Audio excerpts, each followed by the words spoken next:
90-এর দশকের কিছু আগের কথা। চিরশত্রু ভারতকে টেক্কা দিতে চতুর্থ প্রজন্মের মাল্টিরোল যুদ্ধ বিমানের খোঁজ করছিল পাকিস্তান। কারণ ততদিনে ইসলামাবাদের হাতে থাকা যুদ্ধ বিমানগুলো সেকেলে হয়ে গেছে। দিল্লিকে চেকে রাখতে চায় আধুনিক যুদ্ধ বিমানের প্রতিস্থাপন। কিন্তু অর্থনীতি ও প্রযুক্তিতে পিছিয়ে থাকা পাকিস্তান বিমান বানাবে কোন ভরসায়? তখনই বন্ধুত্বের হাত বাড়িয়ে দেয় চীন। এই বন্ধুত্বের শিকড় অনেক গভীরে। এমন না যে 80 কিংবা 90-এর দশকে এ সম্পর্কের ভিত্তি তৈরি হয়েছে। চীন পাকিস্তান সম্পর্কের সূচনা সেই 50-এর দশকে, তবে 60-এর দশকে এসে তা গভীরে প্রবেশ করে। 1963 সালের একটি সীমান্ত চুক্তি দুই দেশের সম্পর্ককে রাজনৈতিক প্রতিশ্রুতি থেকে রাষ্ট্রীয় কাঠামোয় নিয়ে যায়। আমরা সেটা পরিষ্কার দেখতে পাই দুই দেশের অব্যাহত প্রতিরক্ষা সহযোগিতায়। সেই সহযোগিতা কিংবা সম্পর্কে এখনও কেউ ফাটল ধরাতে পারেনি। আর এই সম্পর্কের কারণেই 1971 সালে পাকিস্তান থেকে স্বাধীনতা লাভের পরেও কয়েক বছর বাংলাদেশকে স্বীকৃতি দিতে গড়িমসি করে চীন।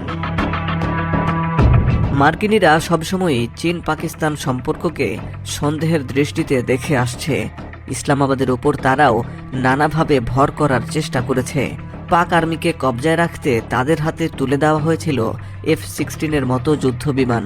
যদিও তার আগ থেকেই চীন ছিল পাকিস্তানে মিলিটারি প্রযুক্তির সাপ্লায়ার। আমেরিকানদের নথিমতে অস্ত্র সরবরাহের পাশাপাশি 1980 ও 1990-এর দশকে পাকিস্তানে পারমাণবিক ও ব্যালিস্টিক ক্ষেপণাস্ত্র কর্মসূচিতে বৈজ্ঞানিক ও কারিগরি সহায়তা দেয় চীন।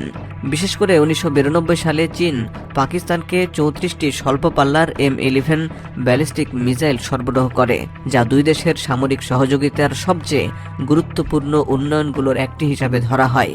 চীন পাকিস্তানকে প্রতিরক্ষা সহায়তা দিয়ে আসছে মার্কিন নিষেধাজ্ঞার দিনগুলিতেও। দুই দেশের এই যে সম্পর্কের গভীরতা, তারই একটি উদাহরণ হলো F-17 যুদ্ধবিমান।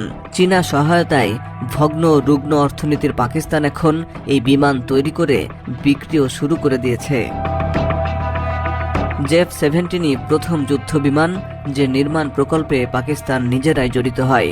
এই যুদ্ধবিমান তৈরির প্রকল্পে নকশা ও আনুষঙ্গিক উন্নয়নে প্রায় $500 মিলিয়ন ব্যয় হয়। পাকিস্তান ও চীন উভয়ই সমানভাবে খরচ বহন করে। 1995 সালে পাকিস্তান ও চীন যৌথভাবে F-17 থান্ডারবোল্ট তৈরির জন্য একটি সমঝোতা স্মারক সই করে। তার 8 বছর পর 2003 সালের 31 মে চেংদু এয়ারক্রাফট কর্পোরেশনের কারখানা থেকে প্রথম প্রোটোটাইপ বিমানটি বের করা হয় এবং সেটিকে চেংদু ফ্লাইট টেস্ট সেন্টারে পাঠানো হয়। আগস্টের শেষ দিকে বিমানটি প্রথম আকাশে ওঠে। তারই ধারাবাহিকতায় 2006 সালের 28 এপ্রিল বিমানটির চতুর্থ প্রোটোটাইপটি আকাশে ওড়ে। তাতেও সন্তুষ্ট না হয়ে একটি ষষ্ঠ প্রোটোটাইপ তৈরি করা হয়, যা 2006 সালের 10 সেপ্টেম্বর প্রথম উড়াল দেয়। 2013 সালের ডিসেম্বরে পাঞ্জাবের কামরায় পাকিস্তান অ্যারোনটিক্যাল কমপ্লেক্সের কারখানায় পরবর্তী প্রজন্মের F-17 থান্ডার ফাইটার উৎপাদন শুরু হয়।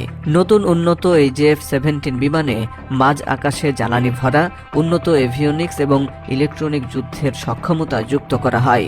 2019 সালে প্রথমবারের মতো আধুনিক ব্লক 3 F-17 থান্ডার উন্মোচন করা হয়। পাকিস্তান এয়ারক্রাফট শিল্পের ভিত্তি একেবারে শূন্য থেকে তৈরি হয়নি। পাকিস্তান বিমান বাহিনীর একজন কর্মকর্তা এই বিমান সম্পর্কে জেন্টস ডিফেন্স উইকলিকে বলেন, আমরা গত কয়েক দশক ধরে চীনা বিমানগুলো মেরামত ও রক্ষণাবেক্ষণ করে আসছি। তাই আমরা উদ্যোগ নিয়ে এখানে এয়ারক্রাফট রিপেয়ার ফ্যাক্টরি তৈরি করেছি। তিনি বলেন, আমরা মেরামতের এই পুরো প্যাকেজটি তৈরি করেছি, তবে চীনাদের কাছ থেকে এটি যাচাই করিয়ে নিতে 2017 সালে আমরা 2টি বিমান চীনের চাংশায় পাঠিয়েছিলাম। পাকিস্তানি এই এয়ারফোর্স অফিসার আরও বলেন, আমরা আমাদের নিজস্ব পদ্ধতি ব্যবহার করে এখানে সব কাজ নিজেরাই করেছি।